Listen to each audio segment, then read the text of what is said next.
Okay, so now we have our Wi-Fi card in monitor mode. We can sniff all the packets that are within our Wi-Fi range, even though they're not directed to our device, and even without connecting to any network, even without knowing the password or username to the network. So, what tool we're gonna use? We're gonna use a tool called AeroDump-ng. It's part of the AirCrack suite.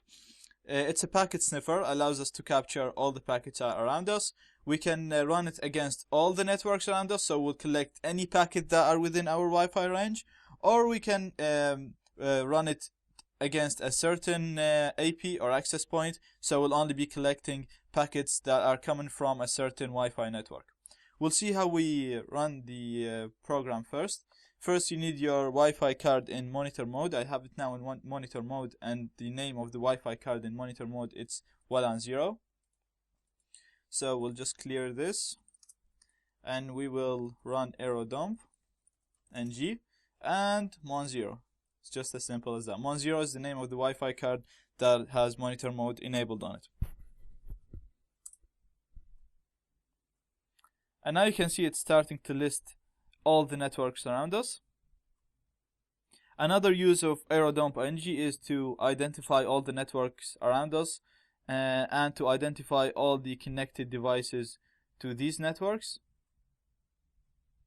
So I'm just gonna Control C now to stop sniffing, and we'll just have a quick look now. All the packets that we sniffed now, we didn't save them anywhere, so there was really no point of analyzing the packets, because we just ran it against all the access points around us to see what networks are around us and what they and gather information about these networks. So you can see like there is quite a good bit of networks around me.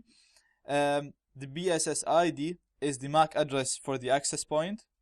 So each as we said, each network device has a MAC address, and it's here written under the BSS ID column. The PWR is the power. So it's how far is the access point from our Wi-Fi card. You can see the test IP. This is the AP. This is the test router that we will be running a few attacks against. It's here in my room, so it's very close to me. It's -34. You can see as you go down, the networks are further and further away from me. So the closest the network, the easier for you to get to sniff the packets, because obviously you're closer and the packets can be collected easier. Also, all the attacks that we're going to explain in the future, the closer the network to you, the more effective the attack, and the quicker you will gain your access or achieve your goal. Beacons is the signals that the AP send. So each access point send a certain type of packets to tell all the clients around it that I exist and I'm there. So even if the network was hidden, it will still send these beacons to tell everyone around that network is, I'm here, I'm an AP, I have my BSS ID to be this, and I'm running on this information. So this is the number of beacons that each access point is sending. The data is the number of useful packets that we have sniffed. We'll talk about this later when we start talking about decrypting web encryption. So we'll just leave this for now. S is the number of data packets that we have collected in the past 10 seconds. So as you can see, we have 0 here, so 0 data packets in the past 10 seconds. Channel is the number of channel that the access point is broadcasting on. So each access point broadcasts on a certain channel. This is used so that there is no interference between access points that are beside each other. So say for example, I have an access point here, and like 5 meters from me there's another access point.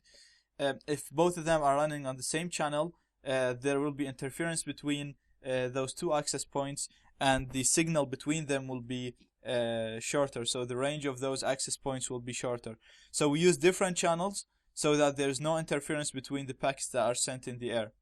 MB is the maximum speed supported by this access point, so it can go up to 54. Inc is the encryption that's used in that access point. So we see the encryption here is WIP, here is WPA2, here is WIP again, we have WPA here, And if it's an open network, you'll see OPN here in the encryption.